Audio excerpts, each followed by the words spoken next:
주님 평화. 네, 오늘 기다리고 기다리던 강의용 또 후원의 사무용 빔 프로젝터가 도착했습니다. 네, 얼마나 기쁘던지. 뭐 매우 비싼 뭐 그런 건 아니지만 확인해 보니까 뭐 저희가 사용하기에는 충분한 그런 좋은 빔 프로젝터라서 예, 그것을 활용해서 강의도 또 어떤 특강도 피정도 활용을 많이 할 수 있을 것 같아서 매우 설렙니다. 빔 프로젝터를 이렇게 조정법 보면서 매뉴얼 보면서 이렇게 만지다 보니까 참 세상 편해졌다는 걸 새삼스럽게 느끼게 돼요.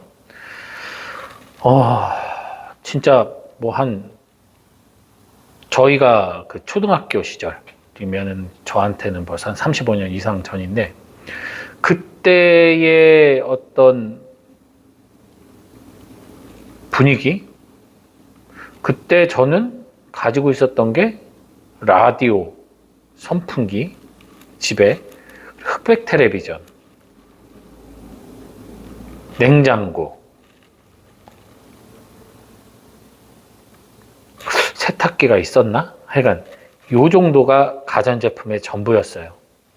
뭐 흔히 말하는 뭐 에어컨이라던가 청소기, 전기청소기라던가 뭐 스팀 다리미라던가 뭐 그 외에 어떠한 뭐 당연히 스마트폰이나 이런 건 없었고요. 그리고 뭐 CD 플레이어라던가 뭐 이런 것들은 보급이 안 됐죠. 뭐 컴퓨터도 마찬가지였고 저 어렸을 때는 컴퓨터가 있는 집은 엄청난 집인 거죠. 그거 없었고 요즘 아이들은 상상할 수 없는 8비트 컴퓨터 뭐 이런 게 갓 나올 때였으니까. 근데 그때 우리가 힘들게 살았냐 어렵게 살았냐, 물을 내리는 좌변기도 없었고 말 그대로 그냥 푸는 그런 화장실이었고 보일러도 없었어요. 제가 살던 집에 당시에 보일러도 없었어요. 연탄불을 뗐었고, 뭐 물론 이제 나중에 초등학교 고학년 올라가서는 보일러 되는 집에서 살긴 했습니다만 어쨌든.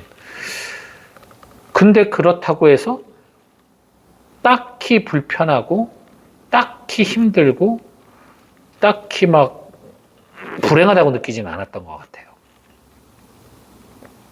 근데 그렇다고 해서 더 편한 것, 더 좋은 것, 더 안전한 것을 선호하지 않은 건 아니죠.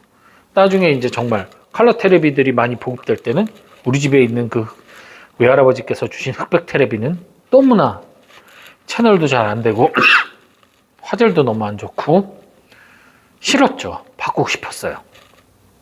그리고 컴퓨터도 마찬가지죠.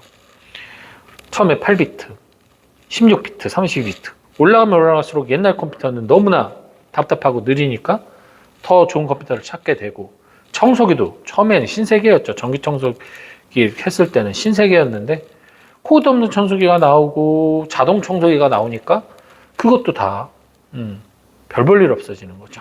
세차도 마찬가지죠. 요즘 뭐 취미로 손세차 하시는 분들도 계시지만 지금은 자동 세차를 쫙 돈만 내면은 알아서 차 가만히 세워놔도 알아서 움직이면서 깨끗하게 청소를 해주죠. 옛날에 내비게이션도 마찬가지죠. 옛날엔 지도 보고도 잘 다녔지만 지금은 길도 복잡해졌고 내비게이션 없으면 진짜 길 찾기가 정말 힘들죠. 분명한 건 인간은 편한 걸 추구하고 안전한 걸 추구하고 더 나은 걸 추구해요. 그래서 그걸 가져요. 그럼 행복해져야 되는 거 맞잖아요. 더 안전해지고 더 좋아졌으면, 예전에는 어떤 멀리 떨어져 있는 사람에게 그 사람이 어떻게 지내는지를 확인하려면 그 사람이 전화를 걸어주지 않으면 알 수가 없죠. 공중전화라도 걸어줘야 되는데 만약에 그런 게 안 되는 데가 있다면 먼 나라에 있어. 전화기도 없어. 그럼 편지를 보내서 몇 달 걸려서 편지를 받아야만 겨우 그 사람의 생사 여부 잘 지내는지를 알 수 있었다면, 지금은 인터넷만 된다면요 카톡으로 메일로 금세 순식간에 하루 안에 다 확인을 할 수가 있는 세상이 됐어요. 자, 그렇다면 우리는 더 행복해져야 되는 거죠. 맞죠? 더 더 편안한 환경, 더 좋은 환경, 더 안락하게 지낼 수 있고 더 내가 덜 움직이고 더 많은 걸 할 수 있게 세상이 변해가고 있으면 우리는 그만큼 마음이 편해지고 여유가 생기기 때문에 내가 더 즐겁게 살 수 있는 그런 시간과 환경이 조성이 된 건데 여러분 행복하세요? 아니잖아요. 여전히 힘들고 여전히 고통스럽고 여전히 불행해요. 이유가 뭘까요? 여러 가지 이유가 있을 수 있겠죠. 근데 저는 이 이유도 매우 큰 비중을 차지한다고 생각합니다. 나는 그것에 만족하지 못한다는 것. 그것보다 좀 더 나은 것을 원한다는 것.